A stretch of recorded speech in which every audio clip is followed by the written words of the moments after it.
এখানে সাগরকন্যা কাজল থাকে। এই যে হর্নেটের নাম খারাপ করতেছে। এখানে অনেকগুলা পাল তোলা নৌকা থাকে, ভালো লাগার মতো একটা জায়গা।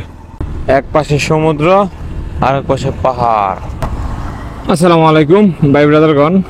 রাস্তা দেখে, আশেপাশের বিল্ডিং দেখে আপনারা অলরেডি হয়তো বুঝতে পারছেন আমরা বর্তমানে কোথায় আছি। জি হ্যাঁ, আমরা বর্তমানে আছি হলো কক্সবাজার, আর এখন যাচ্ছি মেরিন ড্রাইভ হয়ে টেকনাফের 2-3টা জায়গা হয়তো ঘোরার ট্রাই করবো আমরা। দেখি কোন কোন জায়গায় ঘুরি, আর দেখার জন্য অবশ্যই সাথে থাকবেন। মেরিন ড্রাইভ রোডে চলে আসছি। এই রাস্তাটা কিন্তু আগে খারাপ ছিল, ভালো ছিল না। রাস্তা কিন্তু পিছন দিক দিয়ে ভালো ছিল, এখন আবার সামনের দিক দিয়ে খারাপ বলাটা উচিত হবে না, তার কারণ রাস্তার কাজ চলতেছে। চলাকালীন তো এরকম হওয়াটা স্বাভাবিক। 3-4 মাস আগে মনে আসছিলাম, এখন পর্যন্ত কাজ শেষ হয় নাই। আমার মতে এই রাস্তার কাজটা যত দ্রুত সম্ভব করে ফেলাই উত্তম। এই যে হিমছড়ির পাহাড়টা হলো এটা। হিমছড়ি আছে, মোটামুটি ফেরি বৃষ্টি পড়তেছে। সামনের দিকে হালকা পাতলা বৃষ্টি হচ্ছে, বোঝা যাচ্ছে। দাঁড়াবো নাকি টেকনাফের দিকে রওনা দেবো বুঝতেছি না।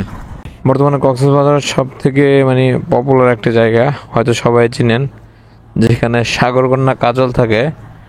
এমন হয় দুলনা বিচ বলা হয়, মানুষ নিজে থেকে নাম দিয়ে দিছে দুলনা বিচ। আমরা অলরেডি দুলনা বিচে চলে আসলাম। এই যে দেখেন, এক পাশে সাগর আর এক পাশে ছোটখাটো পাহাড়, সামনের দিকটা বড় পাহাড় পাবো আমরা। এই রুট ধরে আমরা চলে যাব টেকনাফ। আমরা মেন রোড থেকে শাপলাপুর নামে একটা বিচ আছে, এখানে চলে আসছি। এখানে কিন্তু এই যে একদম অনেকগুলো নৌকা, পালতোলা নৌকা থাকে। এই যে সবাই এদিক চলে আসছে। আরেকজন সাপ্রি রাইডার। এই যে হর্নেটের নাম খারাপ করতেছে। এই যে আপনি হুন্ডা কোম্পানির ভাই নাম খারাপ করতেছেন। হ্যাঁ ভাই, আপনি স্টান্ট করেন নাকি ভাই? জি ভাই, আসলে অকেশনাল নাকি, প্রফেশনাল না? খুবই ভালো লাগতেছে, বোঝানোর মতো না। সাগরের পার রাইড করতেছি, আসলে যে মানুষ বলে না, সাগরে আসলে দুঃখ সাগরের পানিতে বয়ে যাবে, এরকম একটা পরিবেশ পাইলে, একা একা হাঁটলে, একটু গান শুনলে, একটু সময় কাটালে আসলে মন ভালো হয়ে যাবে। এরকম একটা পরিবেশ। আমি কিন্তু সুখে আছি, সুখে থাকার পর আরো ভালো লাগতেছে, আরো সুখ লাগতেছে। এটা হলো বিষয়টা। সবাই মোটামুটি প্রস্তুতি নিয়ে নিছে, এখন চলে যাবো। আবার একটা বাগান মনে হয় আছে, কি গাছের বাগান, ওইদিকে চলে যাব। শাপলাপুর একটা সি বিচ আছে, কে চিনেন জানি না।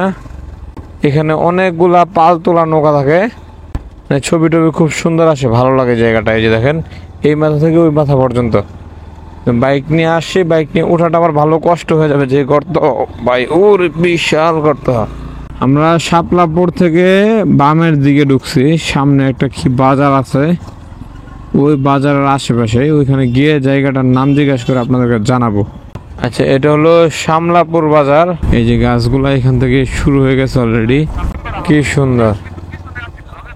এইখানে মূলত মানুষগুলো আসে। আমরা গর্জন বাগানের দিক দিয়েই টেকনাফ চলে যাব সরাসরি। জায়গাটা সুন্দর, খারাপ না, ভালো লাগার মতো একটা জায়গা। Already main root. আর এই জায়গাটার সব থেকে বড় সৌন্দর্য হলো, প্লাস পয়েন্ট হলো, এক পাশে সমুদ্র আর এক পাশে পাহাড়।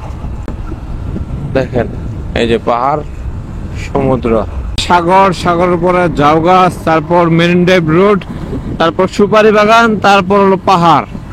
একসাথে সবকিছুর ফিল পাওয়া যাবে এখানে। খুবই ভালো লাগার মতো জায়গা একটি। আগের বার আইসে এখানে মোটামুটি বেশ কিছু সময় কাটাইছিলাম। আর একটু সামনে 15-20 কিলো সামনে টেকনাফ। চলেন টেকনাফের দিকে এগোতে থাকি। আমরা যে জায়গায় বলছিলাম সব জায়গায় হয়তো যেতে পারবো না, সময় স্বল্পতার কারণে। টেকনাফ চলে আসছে বললেই চলে। এই যে টেসলার ড্রাইভার এদিক তাকাই নাই, দুই পাশে নৌকাগুলো এইভাবে থাকে আর তাদের পালগুলা উঠতে থাকে, খুব সুন্দর লাগে এই জিনিসটা। আর একটু সামনে সাবরাং বেরিবাদ, টেকনাফের একদম লাস্ট মাথায়, বেরিবাদের লাস্ট মাথায় সাগর পারে। অনেকক্ষণ বসে রিল্যাক্সের সময় কাটাইছি। এখন আবার হালকা হালকা বৃষ্টি পড়া শুরু হয়েছে, যার কারণে হয়তো ব্যাক করবো, না হলে কোথাও দাঁড়াবো ইনশাল্লাহ। টেকনাফ থেকে রওনা দিয়ে দিচ্ছি কক্সবাজারের জন্য। কক্সবাজার গিয়ে টুকিটাকি কেনাকাটা যা আছে যার যেটা করে ফেলবে, আর রাতে খাওয়া দাওয়া করে ঘুমিয়ে কালকে আবার আমরা আমাদের গন্তব্যের উদ্দেশ্যে রওনা দেবো ইনশাআল্লাহ। তাহলে এই ভিডিওটা এখানে শেষ করতেছি, দেখা হবে পরবর্তী ভিডিওতে। আসসালামু আলাইকুম।